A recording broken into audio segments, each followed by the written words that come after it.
This is the No Stroke Podcast with your co-hosts David Dansereau and Michael Garrow, helping you to support and thrive in life after stroke. Their podcast is designed for educational and community support purposes only and should not replace medical treatment and guidance of your own health professional team.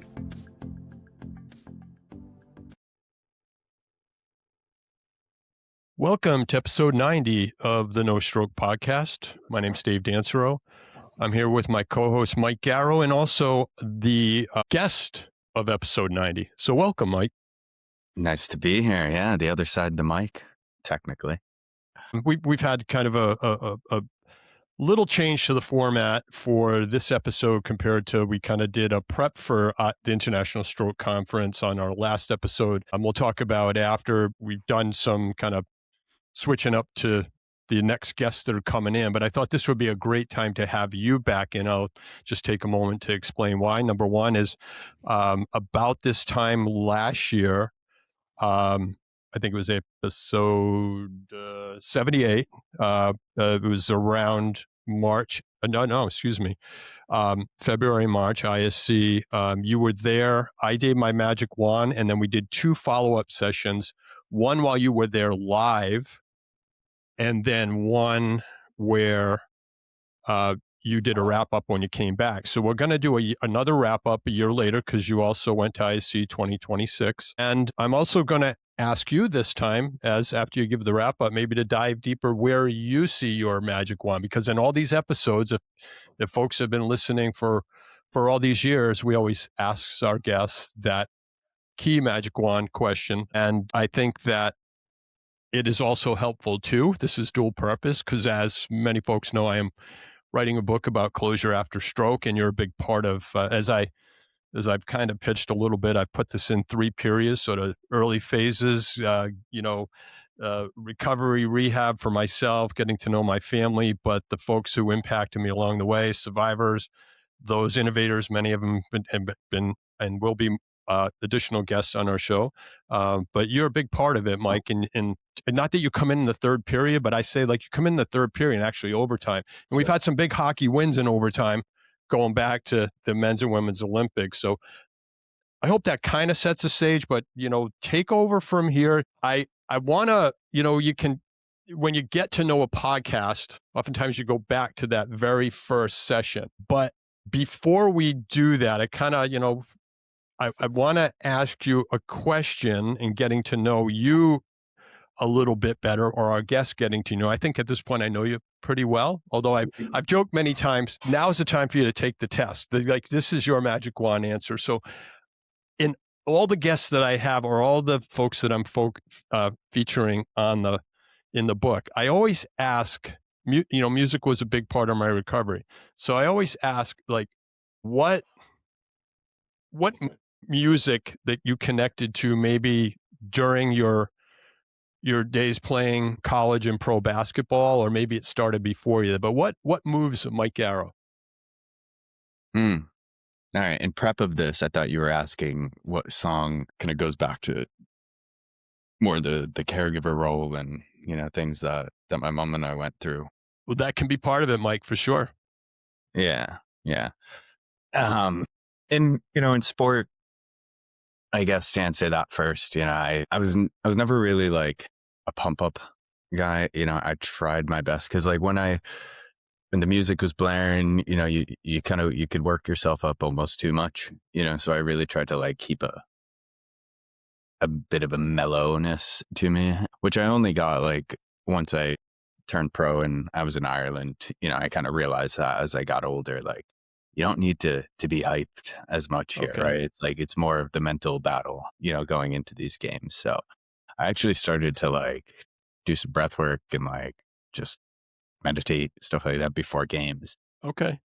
As I got a little older. But yeah, when I was younger, I could hype up a song every now and then. It was good, but All right. nothing new. So quick follow-up question to that. Is there a current player that maybe I would know that you would maybe say that's the style you were before a game? Is there maybe a Celtic, or is there someone that you say that not that like Like, that's not like, so you weren't the Yeah. chest pumping, you were in sort of like meta before you got on the, I'd like to kind of say like a bit like Luka Doncic, the guy in the Lakers, okay, but not as angry. Not as angry as him. okay, He bitches and moans at the refs. Like I don't do that, But he seems like a very mellow, just even keel okay, guy until he doesn't get a call on the field, on the okay. court. Then he's bitching and So moaning.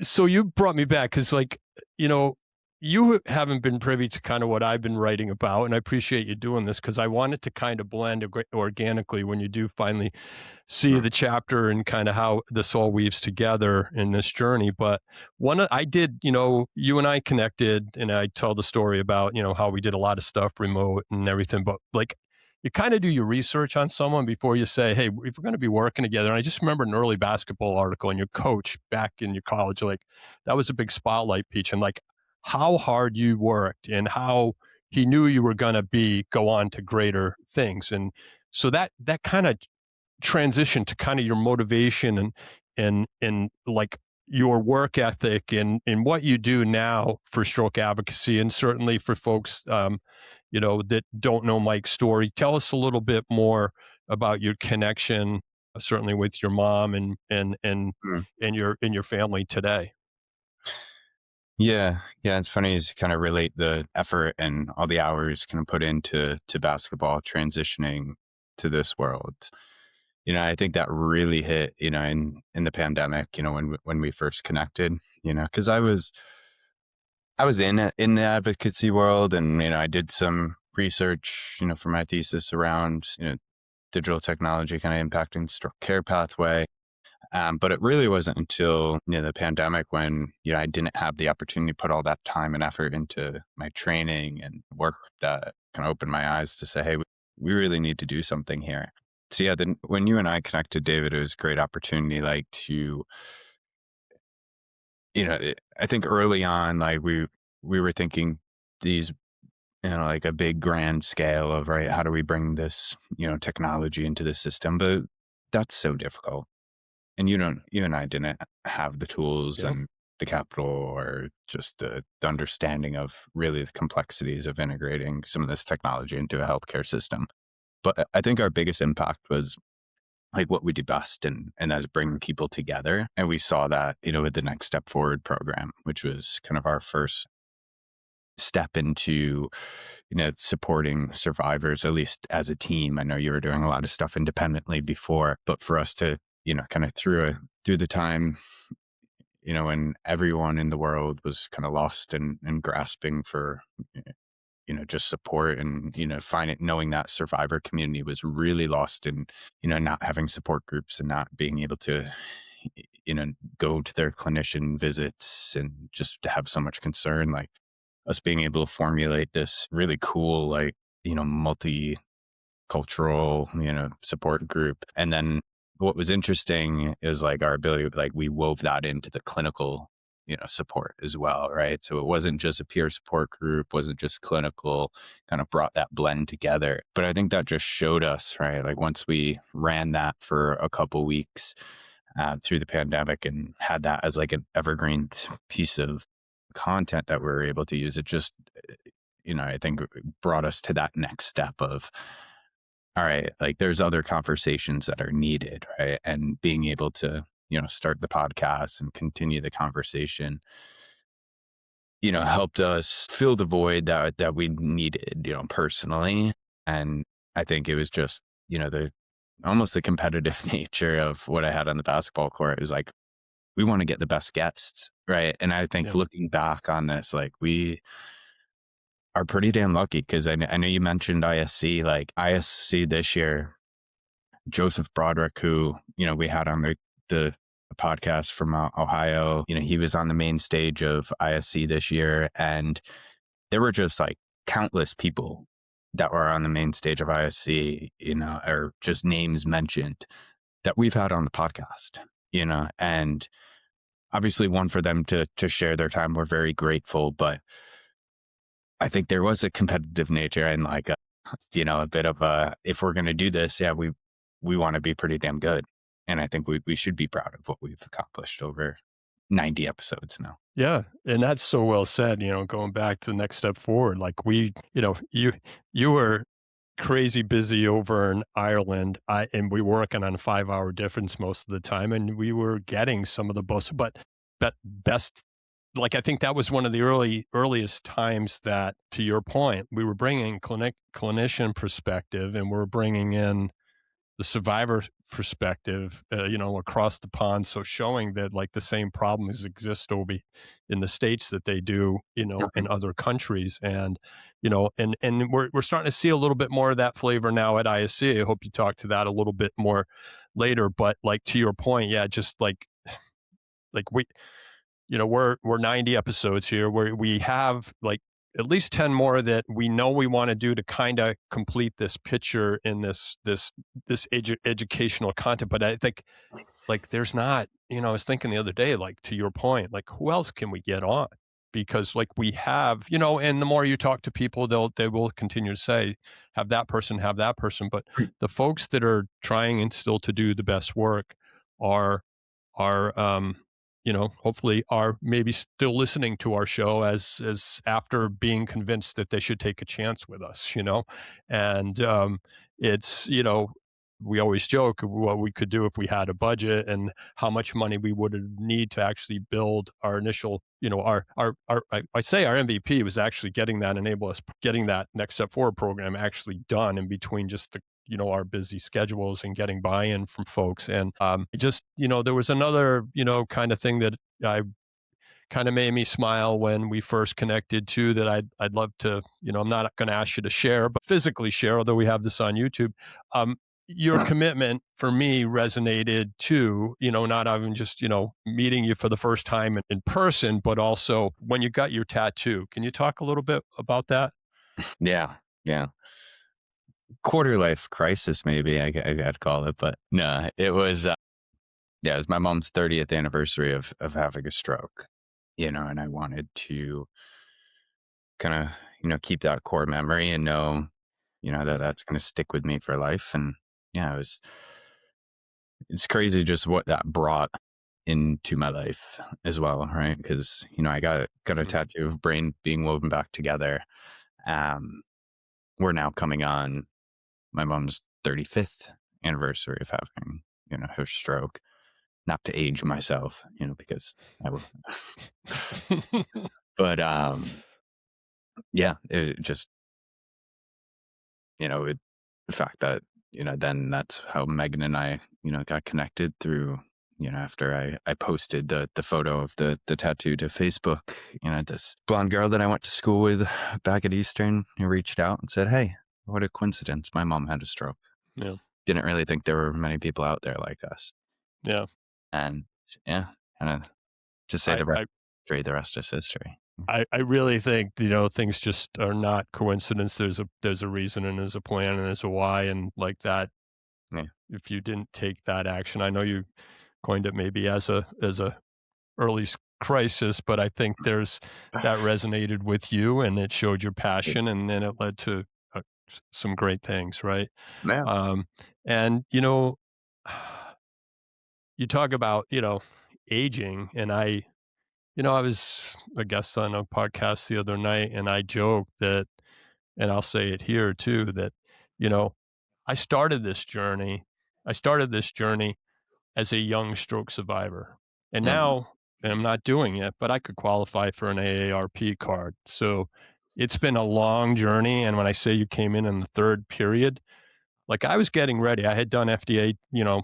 testimony before the FDA. I was, you know, worked this battle for, getting better access and care and quality of life choices for folks that had a PFO. And we've done episodes now. So, like, we checked that box, and that, that's still actually now one of our better, consistently high performing episodes. So it shows that there is actually some still need for still ongoing education there. But, like, you came in after that, and I saw, to what you described early on, how we kind of connected. Like, I saw that energy, and I still do. And you're taking that focus now, and that passion and that mission, and bringing that to a bigger platform. And, like, I just feel like there There still is a lot of work to do. The No Stroke podcast isn't going to solve the aftercare puzzle, but I think it shows what is possible when you actually really understand the lived experience of stroke. And like, I bring that, but the clinical side, but you bring the care partner side, and you bring your expertise in digital too, and what you do in your day job. So, the challenges. And like you mentioned, like, you and I know now we couldn't solve that with, a big round of funding. That's true of all healthcare, right? As Yeah. much as we see, the big wins, but there's a lot of failures in healthcare, but it's just very stroke. And from learning from our guests on the podcast, and one just comes to mind that, Mike Studer, who we're going to be having back on in the next couple of episodes, said, stroke is one of the most heterogeneous populations. That's in part what makes it so challenging. And that's what in part what makes the work that we do, and anyone who comes after us trying to, grab this torch and go with it, makes it so difficult. But it's those conversations that happen between survivors and hearing the stories with care partners and providers that, beyond like just the keynote, like we, mentioned, if there's a Ben Ray Lujan who tells the story at the ISC, it gets front page. But I don't know if that's a way to transition you want to add to that, but where we are right now leading up to kind of your magic wand, what's kind of the latest update with the ISC and the takeaways you saw this year in New Orleans? Yeah. Yeah. I think, going back to last year, right, we had the opportunity to kind of do a live show after, the event. And it was the first pilot of this concept of, stroke connections, right, which actually brought survivors and care partners to ISC to kind of integrate life after stroke and those voices into, the what has historically been a very research and, clinician-led conference. This year brought in an opportunity via Bayer, who I think is really going to be the change maker here, right? Because we've always said, you look at these other conditions, right? There's whether it's MS, Parkinson's, Alzheimer's, heart failure, there's medication, there's drugs that are tied to those conditions. Stroke really didn't have that or post-stroke didn't really have that besides, take your aspirin, right? Now there's, late stage clinical development of a drug that is going to be potentially given to all stroke patients to reduce their risk of a second complication, right? So with that comes funding, potentially, right? We don't know, what that looks like. We don't know if there's going to be other drug makers coming here, or like what the funding side of this looks like. But I think the big step was that Bayer came in and supported this program at ISC to bring more survivors to the table, more care partners to the table. And it was 50 plus survivors and caretakers that were part of this event. And the way that they went about, because again, there's only so much room at the conference. There's only like so much funding that was available to kind of bring these folks to the event, right? And I think that's something else we could talk about is like, all right, how do we open the door to every care partner or survivor who wants to be there? But what was unique with this one, right, there was a kind of program built for the 50 plus survivors and caretakers that were part of this event. So, it was a mix of, being at the main stage, and, it was really nice as, we were kind of sitting up front, and, during the intro to the conference, they panned over us in the audience and kind of got a nice welcoming. And, we had all the survivors care partners had a unique badge on their ID. So clinicians, people at the conference knew who, we were. And then, it was a mix of, kind of, educational sessions that we were a part of. And then, more kind of peer-to-peer discussions and kind of breakouts. And I think that's, the part of the conference for me that really stuck out was, these small breakout sessions that, we had prompts of, what could be done to, how does the AHA kind of come and support your efforts at a community level? Like what more could be done from the AHA side? And just kind of sparking interest around like different topics that are, such a challenge within post-stroke. So got a bunch of great feedback. And I think it's now the challenge of like, all right, what's next? It's like any conference though, right? It's like you go and there are all these ideas, all these discussions that are happening. And it's like, all right, how do you follow up with that? Where more than likely it's, all right, see you next year, Yeah. So it's really trying to like put those pathways or committees together that, people could stay connected between, the conferences and try to actually drive some change, because there was such meaningful discussion that was happening and people who want to support and want to drive change, just like all the stroke support organizations you surveyed. There's a need out there. There's a willingness to support, but it's like, what do we do? How do we keep this sustainable? But yeah, I think for me, what I'm hoping is, we could really see this program at ISC continue to evolve and then build out, opportunities for connection outside of just the conference. So, the AHA is launching a house calls kind of stroke survivor meetup later this month. So that's going to be on March 6th, I believe. Talk a little bit more about that if you have any background on that, because I just joked survivor meetup led by two clinicians. One guy, he's Eduardo Sanchez, really smart guy. He's on the prevention side. I believe he's like chief prevention officer. So he'll be leading discussion along with Dr. Nika. I forgot her last name, but she's more on the rehab side. So it's just an opportunity again. Like, we'll see what the turnout is. We'll see. Like, they're expecting thousands of survivors to join this.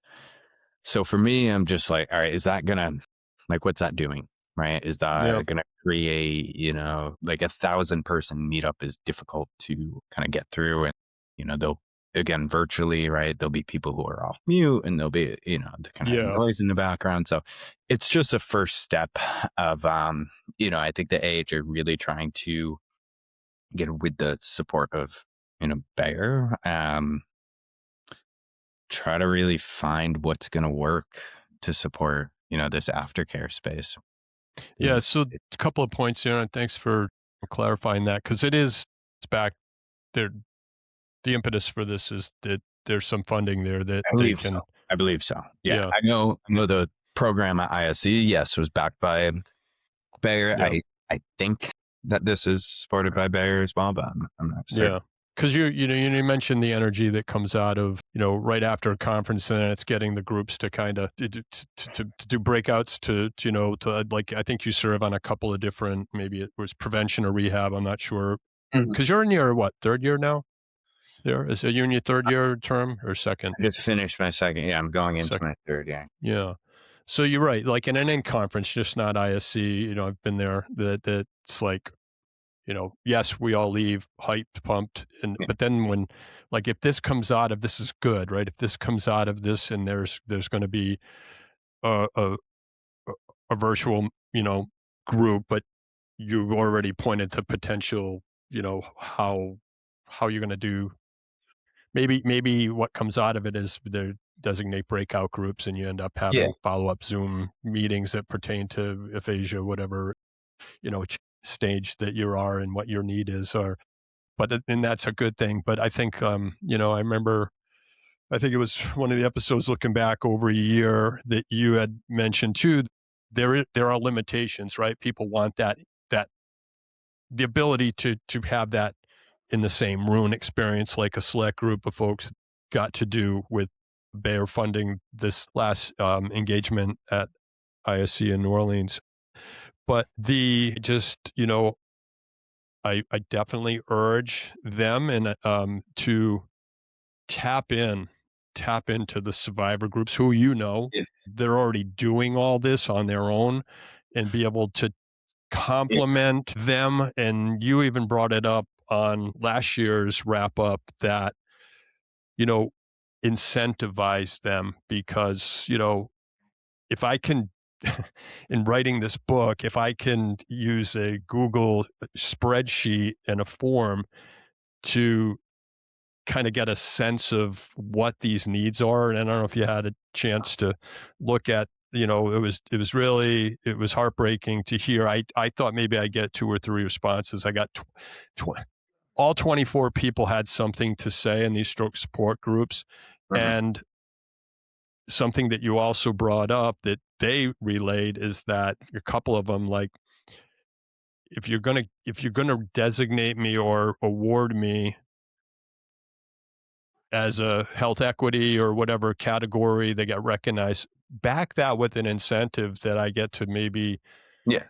receive that grant. Because one of the big things that the big question mark folks had is they don't know how to apply for grants, and if they have, they get Like, rejected. yeah. There's no ability to actually have someone come back to them with more than one sentence of why it didn't, other than it was a competitive process. And as more and more of those organizations end up having, and 3 that responded had to close. So, Yeah. like, they're trying to do their best with such limited funds, and 80% of them had budgets of under $25,000. So that's a real barrier to doing more than being able to offer a Zoom, which is most of their way Yeah. to engage now. Yeah. So I think from an AHA perspective, like, I think we need to understand and like be clear on like what that organization does. Like, where does that funding go? Right. And I think historically and still to this day, like funding community grassroots efforts like, isn't, I think, where their money goes, right? You It know, goes towards research. It goes towards kind of policy and clinical guidance.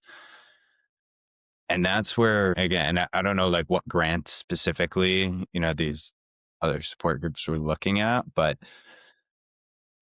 outside of like what stood up now on the CVS or not CVS, AHA like ventures program and some of the social impact grants that have yeah. come out, like, I think that's all kind of net new funding, right? So I don't know if there's Yes. just like a narrative and like an expectation that the ASA is like a funder to these grassroots, organizations.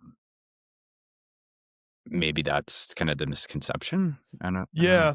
So so the questions that came up, and some of them have been around a while. I know I had applied several times for the Boston-based community impact grant proposal that is still out there. Community impact grants, they're grants, micro grants of $25,000 or less, and those are still. There are a couple others now that folks had mentioned when they responded to specific names that they applied for, but either they didn't. They got, if some of them, like myself, applied multiple times, but others just didn't get enough, or many didn't actually know they were even out there. So I think if you're going to have and again, just my suggestion, but shared with others too, like if you're going to have a stroke support finder on the site, you have to think about maybe, and that's fine. It's geo-targeted. It will tell me, like, that's better than what I had 18 years ago. Like, at least Mm. I can kind of say, I get a sense that this is a younger population versus a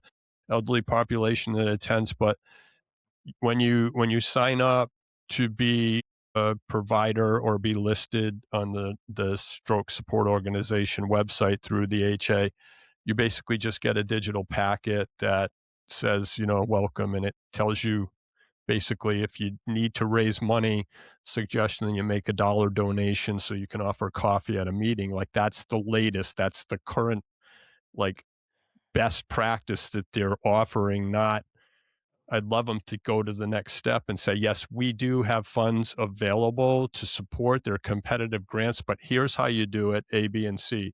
You apply annually. we have a grant writing team, or this is how you contract with a grant write. I had to go outside into the community to find someone who worked for the school district after the first one got rejected, for example. But most folks don't know, and even with that expertise, it just wasn't an area that they were interested in targeting because it was early education, it was community education in the school. But in hearing that, some of the rejections really hit home for me because all these years later, there's still a lot of people having the same problems. So, Yeah. like, No, that's interesting. And I think, again, it goes back to like what the role of ASA is, right? Like, are we, asking them for funding to support these things, or I just don't know if maybe that could change. Like, yeah, just doesn't seem like there's a plethora of dollars that are kind of going towards this, life after stroke, yeah. kind of grassroots community efforts, right?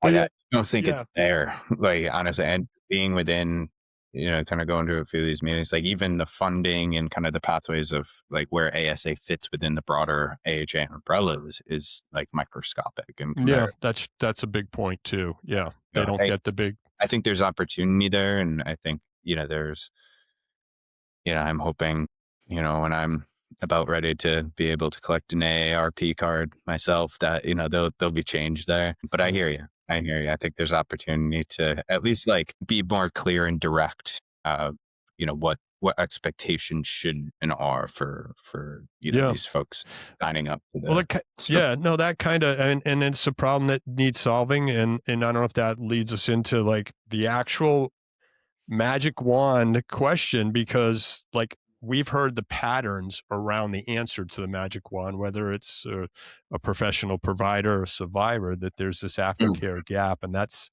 certainly something that, especially now as healthcare gets more fragmented and providers get harder to find, that those shortages and that gap, that rehab cliff we hear about, I think isn't going to improve unless we have community-based programs or options to actually cover some of those gaps. So I don't know if this is a good spot, or if you feel like, if the question that we always ask folks is like, if we gave you that magic wand, how would you, reimagine the stroke care pathway, and like you live it.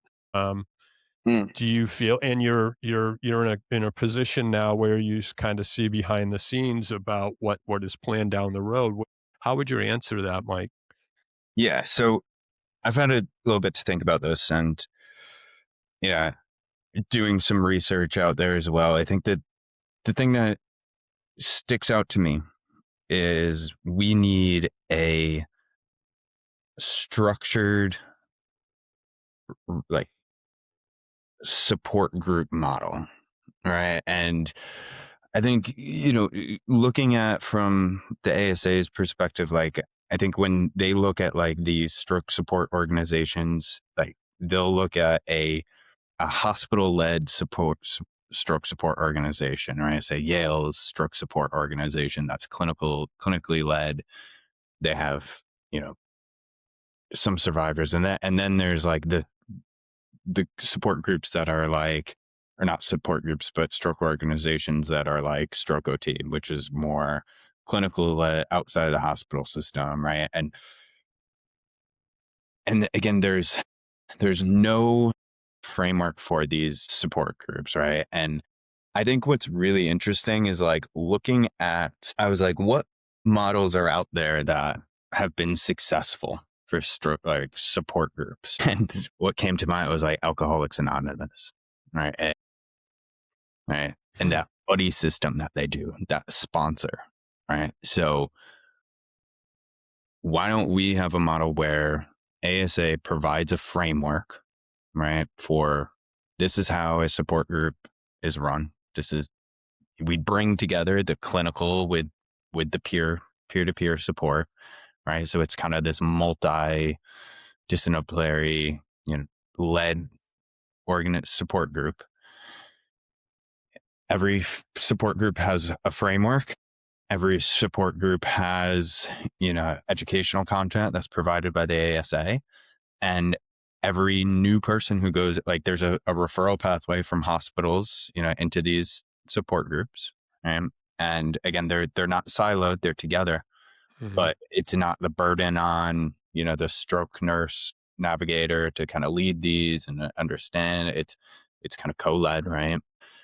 And there's that buddy system of, all right, new survivors, kind of come in. How do we match them? And how do we, everybody, there's people who might relate to each other more than others, like, and you make that connection. It's almost like a rule as a member of this support group that you buddy up and you be a supporter, or I don't know what they call it in NAA. I think it's like a Yeah, it's spot, like a right? sponsor. And again, just like that model iterates back to, you start a new job, you have, an advisor, you have someone that supports you, that gets you up to speed on, all right, this is how the system works. This is what you need to be doing. These are the people you need to know. It's just so common in like other areas, and I think what's missing is that connected framework, and like everyone's out there trying to do their own things in silos, where I think if coming from the ASA's perspective, it's like, all right, we need to be the ones to provide what structure there is, right? And make sure that that structure fills the gap of everything that all these other siloed grassroots efforts are out there trying to do independently. It's like, let's assess, let's understand what the are, let's build that framework, because yes, every stroke is different, but every survivor faces these same challenges. Yeah. Navigating the healthcare system, finding the right finance, knowing, where to turn when your rehab dries up, right? But if that was covered in this framework, and again, it was through the ASA, so it was all content, everything kind of, formally signed off, and, it's all clinically based, and, the ASA is that governing body of it. But then these smaller community groups kind of lead the charge. I think that could be the model, right? I think what's still missing is the funding element, because again, I don't think, like, look, I researched that the AA like groups, and those are all self-funded, right? So it's going in, they'll pass a bucket around, and it's like, it works maybe because there isn't a governing body. So I don't know, if I how it first works. of all, yeah, Mike, just to add, brilliant answer. I can tell you gave that a lot of thought, and thank you. And I think that you could get this done. Yeah. Like you are like you have the ability on the inside. Now I'd say inside outside, but you're in a position where of influence where you've lived that, you've seen that work. I've lived that, I've seen that work. How many people that have you been asked to mentor on the care provider side? And I know you have, and we're not going to name names, but I've done the same. That's one thing that I mentioned in all the years. And I even, as I say, I'm bringing closure. I'll never not take a phone call from someone who says, can you talk to that person? Because I know how important that was in healing. And, via the podcast, we've had many interactions on and off camera or off the mic that we know that is what is 100% missing. And there is an active, willing, wanting to be more involved workforce that is not looking for a lot of dollars. They're looking for a little more structure and little more meaning and belonging to be part of a bigger unified mission to support stroke. So I think that it's absolutely possible. But my takeaway on that is it has to happen from like a startup mentality. Let's try it. Let's not do a 5-year study with 20 people, because we know that's where the missing voice gets lost in research. And I know a lot of folks that, I'm not undermining that, but they'll come to us for snapshots in 20, 30-minute interviews and then put it into a research study that then always ends up saying we need to research this more. But meaning when they turn away from that interview, the folks that have committed their time and resources are still left with the same questions and problems, whereas Like a model that you just described could have immediate impact. It would not cost a lot. And to the point of where does it get funded? It could absolutely get funded if that is meaningful to the AHA and the affiliate or partner with the ASA. That could be as simple as registration. Here's a new project that we're working on. Would you get behind this $5 donation when you're doing your checkout for the ISC? We give you annual updates. This is the framework for aftercare that we've identified as something that survivors, and every survivor I've spoken to after, and we asked adjectives, right, Mike? Alone, afraid, scared. If it can help bridge that gap, it can later come down to dollars saved, because if someone is having a panic attack because they're worried about what are they going to do? They're going to go to the hospital. I'm not saying discharge, but that's where technology, a lot of other things and connecting could make this happen faster, smoother, and more effective. And like there's a lot of folks that are doing that now too. They're doing it. They're doing it in their segmented groups, that they're not putting it under a more structured and brilliant, the way you described it, as like the support. You don't break the habit and the lifestyle change that's needed with moving away from alcohol or an addictive disorder without having support. Yeah. Yeah.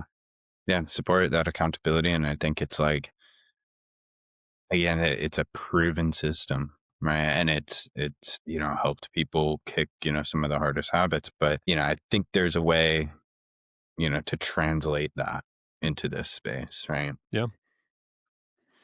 Keep working on it, my friend. Keep working on it. I'm leaving my playbook with all the lessons learned and things not to do, Yeah. but there's a lot that can be learned from a startup or just life experience about how to do things better for more people. Yeah. But and I think this also goes to again, the importance of these, and the more I've kind of seen, and had these discussions at the national stage or, even global for what we've talked about, the challenges are there everywhere, but where they get solved is locally. Right. So that's where I think it's really important to empower these smaller local led chapters or, support groups to know the resources that are in their community, right? And that's where the impact happens. And I think that's another stage of what I really want to invest my time here in is how do we find the right systems at a local level as well, right? Because I think that's the next step, right? It's like, all right, the AHA we could create this framework, this body, but then it's like, how do you go at a community level once you've gotten that framework? How do you go about and bring the right pieces to the table, right? So yeah, there's yeah. a lot to be done for sure. But No, I like the way you put that too, Mike, because when we were doing our early work, I remember you made a comment like, hard for me here in the States to make connections, but when you were doing some of your early work, you said, I'm in Ireland right now. People are closer. It's just a little bit more easier to go knock on a door. I just remember that resonated. And it brings it back to sort of that, that's where the problems are going to be solved, when people start kind of rubbing elbows together and